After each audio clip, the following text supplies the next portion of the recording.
श्री स्वामी समर्थ. देवकी मराठी गृहिणीमध्ये तुम्हा सर्वांचं स्वागत आहे. हिंदू धर्मात हळदीला अत्यंत पवित्र मानलं जातं. हळदीशिवाय कोणतीही पूजा पूर्ण होत नाही. हळदीला आयुर्वेदात औषध मानलं जातं. हळदीची खासियत केवळ मसाल्यांपुरती मर्यादित नाही. हळदीचा उपयोग ज्योतिषशास्त्रातही अनेक प्रकारे केला जातो. आर्थिक स्थिती मजबूत करण्यासाठी हळद अत्यंत प्रभावी आहे.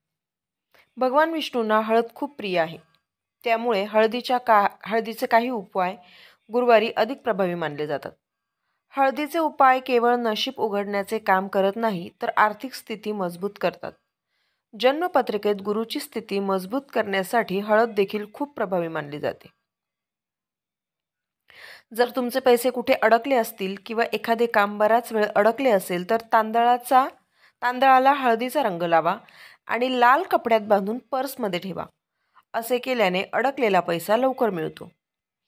खूप मेहनत करूनही यश मिळत नसेल, तर बुधवार किंवा गुरुवारी गणपतीला हळकुंडाचा हार अर्पण करा. असे केल्याने कामात येणारे सर्व अडथळे दूर होतात.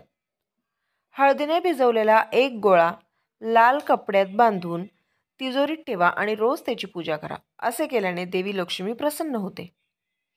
जर तुम्ही कोणत्याही शुभ कार्यासाठी जात असाल, तर गणेशाला हळदीचा टिळा लावा. नंतर कपाळावर हळदीचा टिळा लावून घराबाहेर पडा. असे केल्याने शुभ परिणाम प्राप्त होतात आणि कार्यात प्रगती येते. जर तुम्हाला वाईट नजर लागली असेल किंवा वाईट स्वप्ने पडत असतील, तर हळकुंड डोक्यावर ठेवून झोपा. असे केल्याने वाईट स्वप्न येणे थांबते.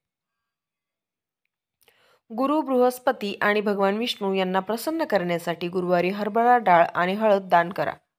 भगवान विष्णू आणि माता लक्ष्मीच्या मूर्तीसमोर दररोज चिमूटभर हळद अर्पण केल्याने एखाद्याला इच्छित जोडीदार मिळतो. या उपायाने वैवाहिक जीवनातील अडथळाही दूर होतो.